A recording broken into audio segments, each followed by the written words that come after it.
Vous déboutonnez votre pantalon après chaque repas. Votre ventre gonfle tellement qu'on dirait que vous êtes enceinte de 6 mois alors que vous ne l'êtes pas. Vous vivez avec cette sensation désagréable d'être constamment ballonné, comme un ballon prêt à éclater. Aujourd'hui, je vais vous révéler ce que votre ventre essaie désespérément de vous dire, et croyez-moi, ce n'est pas juste une question de manger trop. Bienvenue sur Belle Santé. Je suis tellement contente de vous retrouver pour parler d'un sujet dont personne n'ose vraiment parler, mais qui pourrit littéralement la vie de millions de personnes. Restez jusqu'à la fin parce que je vais vous donner un protocole complet pour dire adieu au ballonnement en quelques semaines seulement. Commençons par une vérité qui va vous soulager. Si vous souffrez de ballonnement chronique, vous n'êtes pas seul. On estime qu'une personne sur 4 vit avec ce problème au quotidien. 1 sur 4, c'est énorme. Et pourtant, on n'en parle pas. On souffre en silence, on évite les vêtements serrés, on refuse les invitations, on vit avec cette gêne permanente comme si c'était normal. Mais voilà la chose, ce n'est pas normal. Votre ventre ne devrait pas ressembler à un ballon de baudruche après chaque repas. Ce n'est pas juste parce que vous avez mangé. C'est un message, un signal d'alarme que votre système digestif vous envoie. Et il est temps d'apprendre à le décoder. Les ballonnements, c'est quoi exactement ? C'est une accumulation de gaz dans votre intestin qui crée cette sensation de pression, de distension, d'inconfort. Parfois ça fait même mal. Votre ventre devient dur, tendu, gonflé. Vos vêtements vous serrent. Vous vous sentez lourd, léthargique. Et le pire, c'est que ça peut arriver même si vous mangez sainement, même si vous faites attention. Alors qu'est-ce qui cause ces ballonnements ?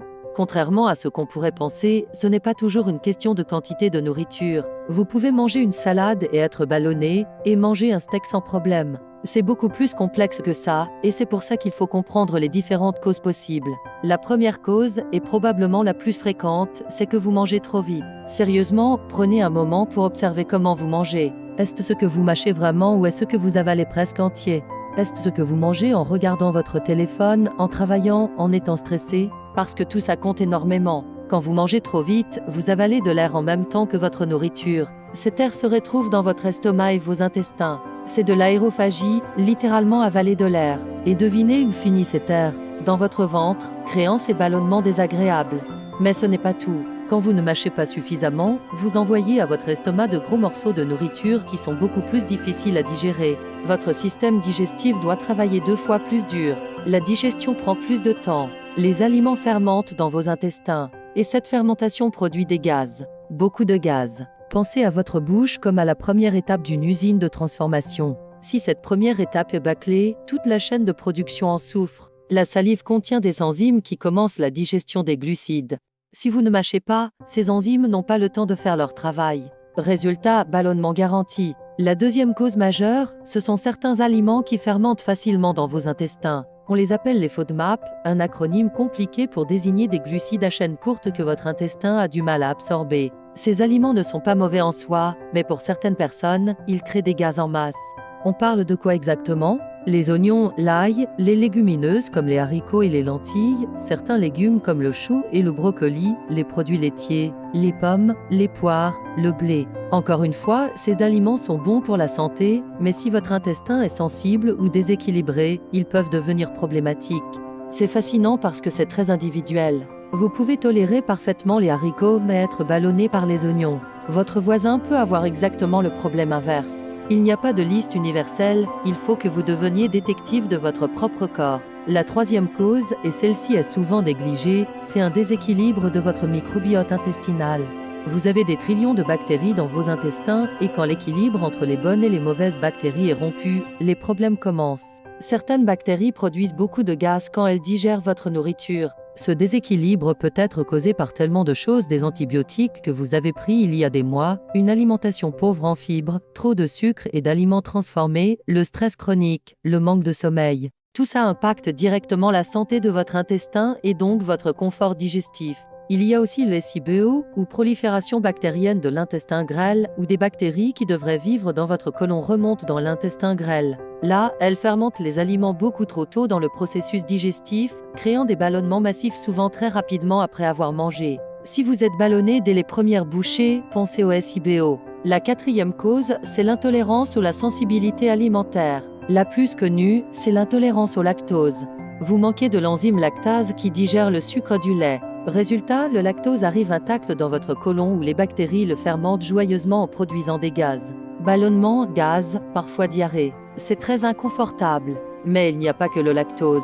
Il y a aussi le gluten pour certaines personnes, pas forcément cœliaques mais sensibles. Il y a les additifs alimentaires, les édulcorants artificiels qui ne sont pas digérés et fermentent. Il y a même certaines protéines qui peuvent poser problème.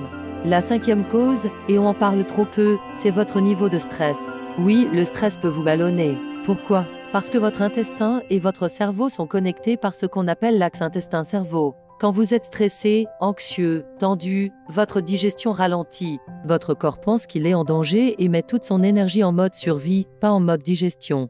Votre estomac produit moins d'acide chlorhydrique, votre pancréas sécrète moins d'enzymes digestives, vos intestins ralentissent leurs mouvements. Tout devient paresseux.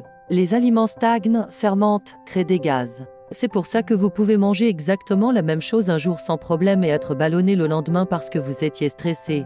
Alors maintenant qu'on comprend les causes, parlons solutions. La première chose, et la plus simple, c'est de ralentir quand vous mangez. Posez votre téléphone. Éteignez la télévision. Asseyez-vous vraiment. Mâchez chaque bouchée au moins 20 fois. Oui, 20 fois. Ça semble beaucoup, mais faites le test. Comptez pour une bouchée. Vous allez réaliser que vous avalez probablement après 5 ou 6 mastications.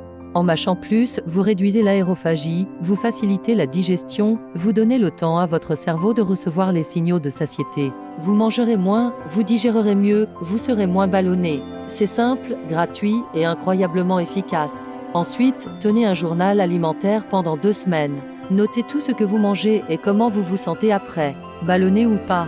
Combien de temps après le repas? Quelle intensité sur une échelle de 1 à 10?